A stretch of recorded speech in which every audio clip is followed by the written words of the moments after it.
Hello, it's Richard at Richard's Guitars, and today I'm doing a video for Amy. Amy, thank you so much for your patience while I got this video together. I am very sorry. I got waylaid and it's completely my fault, and I'm just can only apologise for the week delay getting this ready to you. Now, but I've been a good boy and I've been trying to do my best for you. So what I've done is, your order was for an AC308 Eastman, and it's I'll explain to everyone watching that so this is a smaller bodied OM type size acoustic guitar with mahogany back and sides with a spruce top. Now, Amy, what you've done is you've ordered this Eastman guitar to complement, I believe, the guitar that you've got on build. And I thought it would make for quite an interesting video because it'd be great for you, but also for other people to sort of see why you might be bringing these two guitars into your repertoire and why they will balance and work together and complement each other. So I thought, I presume that's your angle here. We haven't spoken directly about why you bought this guitar, but I'm telling you, whether you knew it or not, which I'm sure you did, because you're a very, very talented guitar player, you would know that these guitars suit each other and complement each other because they do sound different. So what we have on order is the build is a Doviner, which is a slightly larger mid-sized guitar, auditorium, with rosewood back and sides with a spruce top. Okay, so and in fact the trio, it's a trio plate, it has a maple complement in the middle to complement it there. So this is a Doviner. So Doviner guitars are handmade, and Amy, you're having one made especially for you, so you're having your own personal adjustments made to it as par for the course of a Doviner. So let's jump in. I've got you, Amy, two guitars. Now, one's natural and one's spruce, and I don't know whether you were just specifically wedded to sunburst, so I just want to show you both. This is the one that I believe that you would want if you want a sunburst one. It's got absolutely beautiful, I've looked over it obviously geometrically and whatever, but in terms of aesthetically, this has got some absolutely beautiful, this is what Eastman are really known for, is this this mahogany that they use, which I do need to talk to Doviner about and see if we can actually get more of this. Whatever breed of mahogany, and however they're staining these are just, I mean, this is where they go into their own world, is they have magic fingers that can do something to these woods that just bring out everything that is beautiful about the wood. So well done to Eastman on that one. Incredible. That's the sunburst. Oh, did I show you the front? That's the sunburst one. Okay, that's the sunburst. Really clean top, really beautiful. Absolutely no what you might call natural characteristics on that one. And the same for this one. We've got a really clean spruce on this one. On this one, it was the sort of the back, I think, that really blew me away. The sides are obviously beautiful too, and this one also had a really stunning back as well. Look at that. Okay, so let's have a listen to what this guitar sounds like. It epitomizes the OM body shape and sound that I would expect. Let me have just a little noodle on a couple of chords and you can hear it. I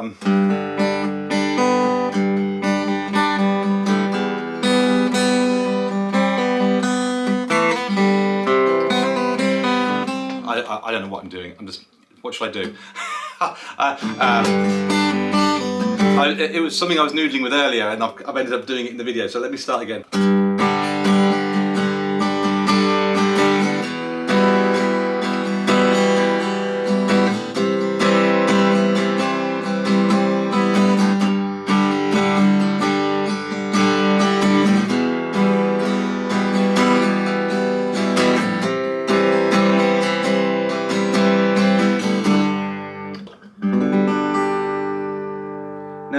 When you hear one chord strummed in this way, a guitar can sound perfectly lovely, but it's very, very hard to know how it sounds relatively to something else. So when you watch videos on YouTube, you will have a whole, when you're listening to videos on YouTube, it's very hard to distinguish whether this guitar, how it sounds in context to another guitar, or even whether the recording and the editing of the sound of the guitar is making a difference.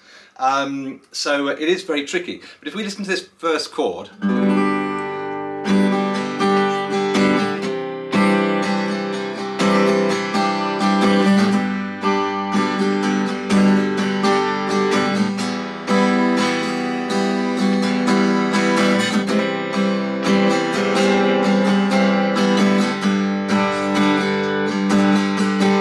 what I hear there is very, very, it's far more mid-range. I hear it sounds more compressed and punchy. So when I hear a smaller bodied guitar, that gives you this more compressed, pushed out sound, so it's more directional. So when we hear this, now you may not hear it,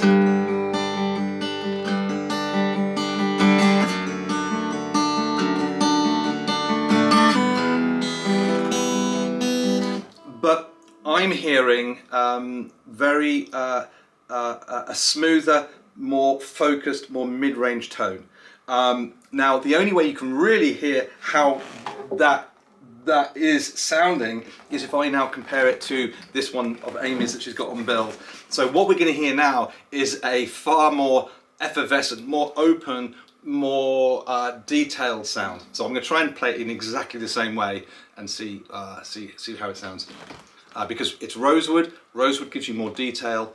It has more bass treble, less mid relatively, and larger body guitars give you a more expansive sound. So it's a different type of sound. So let's just hear whether that comes true.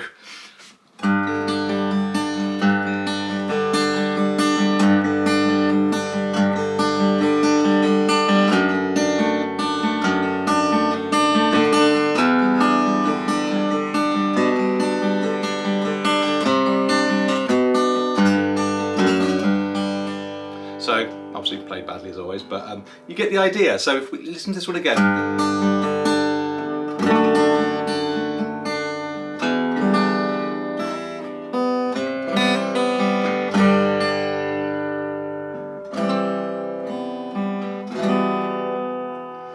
We now listen to this one again. So the notes are kind of ringing out, a bit more volume, a bit more open sound. Now we should hear, now we're going from that one, we should hear that more compressed sound from this one. Yeah, so.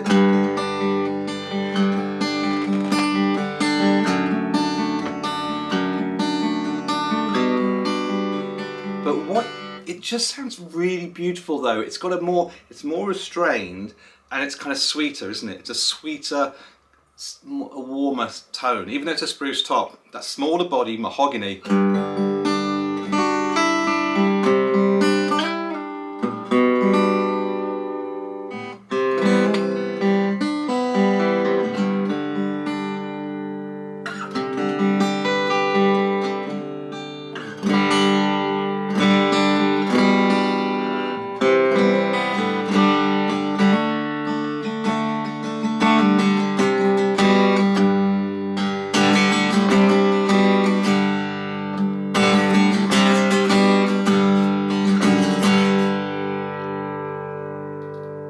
Beautiful tone. These Eastmans, you've got to remember these, although, you know, we think of them as getting more mainstream these days, they are completely handmade, and you get that, there's something about the sound out of an Eastman that always has this lovely quality of tone to it.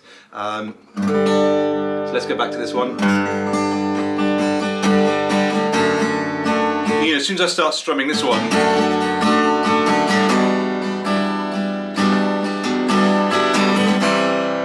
maybe there's even interestingly, even that maple in the back might just be giving this an even slightly lighter tonality, but it's great. I can just hear the detail.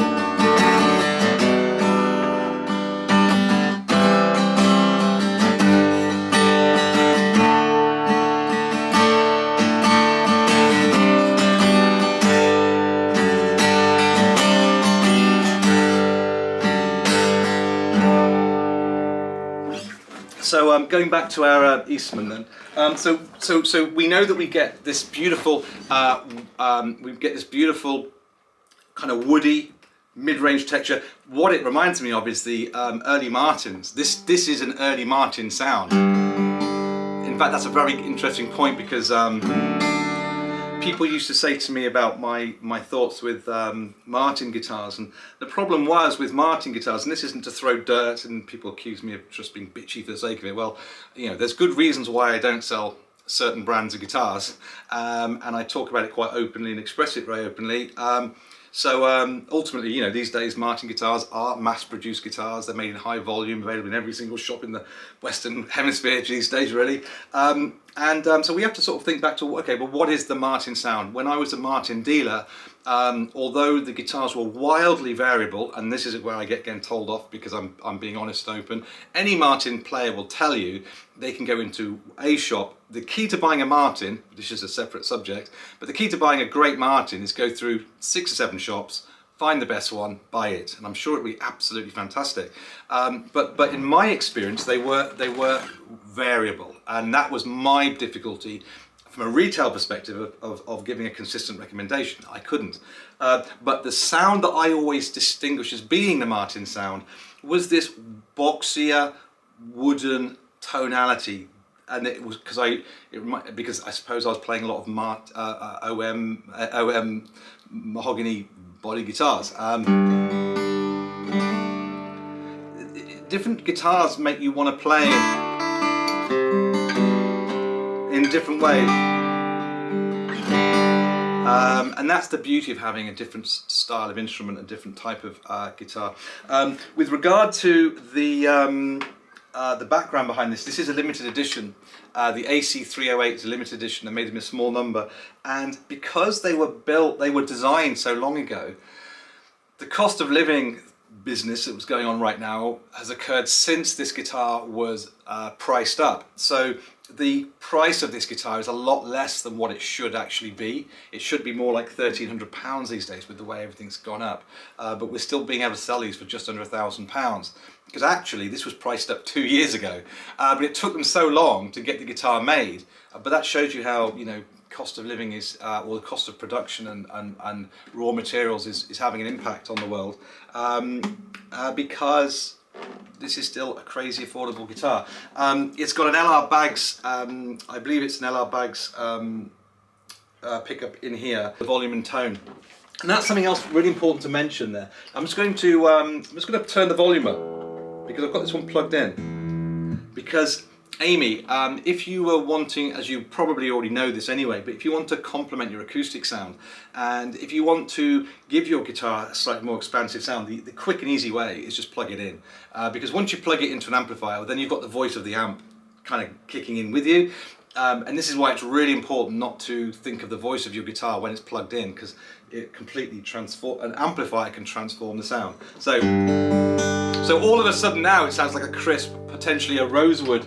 In fact, if I put a bit more bass in there, you know, this is almost going to sound like a rosewood guitar now.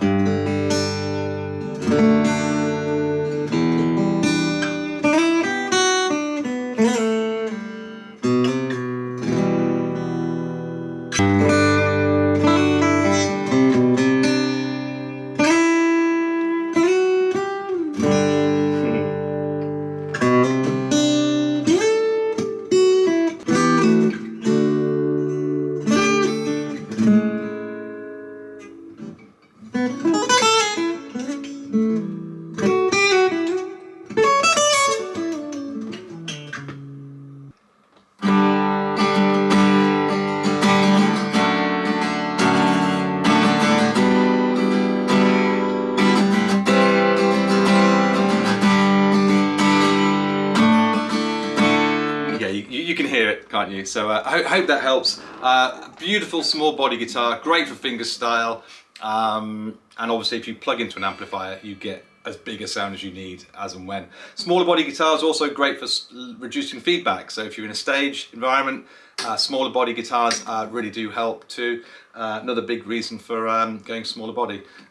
Okay Amy, I hope that helps, and I hope that there's a few bits in there that can help you decide that that's okay for you. Okay, speak to you soon, bye!